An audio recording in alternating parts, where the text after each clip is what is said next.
আসসালামু আলাইকুম রহমতুল্লাহ। আমরা যারা আইএফএসসি ব্যাংকের গ্রাহক আছি, আমাদের জন্য ছোট্ট একটা দুঃসংবাদ তারা আজকে দুপুরে দিল। মানে আমরা যারা গ্রাহক আমাদের সবাইকে এসএমএস করে বিষয়টা তারা জানিয়ে দিয়েছে। তো বিষয়টা হচ্ছে, আমরা যারা আইএফএসসি ব্যাংকের গ্রাহক এতদিন ছিলাম বা আছি, আমাদের যেই ডেবিট কার্ড ব্যাংক অ্যাকাউন্টের সাথে যেটা দেওয়া হয়েছিল, ওই কার্ডটা দিয়ে আমরা যখন তখন যে কোনো এটিএম থেকে চাইলে একদম ফ্রিতে টাকা তুলতে পারতাম। মানে আমরা যত টাকাই তুলতাম আমাদের কার্ডে কোনো চার্জ কাটতো না। ধরেন আমরা 20,000 টাকা তুললে একদম ফ্রিতে তুলতে পারতাম। মানে আইএফএসসি ব্যাংকের এটিএম হিসাবে আমরা বাকি যত ব্যাংক আছে সবগুলা ব্যাংকের এটিএম কে ইউজ করতে পারতাম।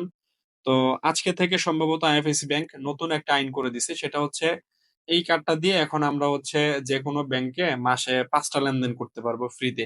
এরপরে যদি আমরা লেনদেন করতে চাই সেক্ষেত্রে হচ্ছে আমাদের পার ট্রানজাকশনে 15 টাকা কাটবে। এটা হচ্ছে মানে তাদের আজকের নতুন রুলস। তো এটা নিয়ে আমাদের কিছু অভিযোগ আছে, ব্যক্তিগত আমার কিছু অভিযোগ আছে।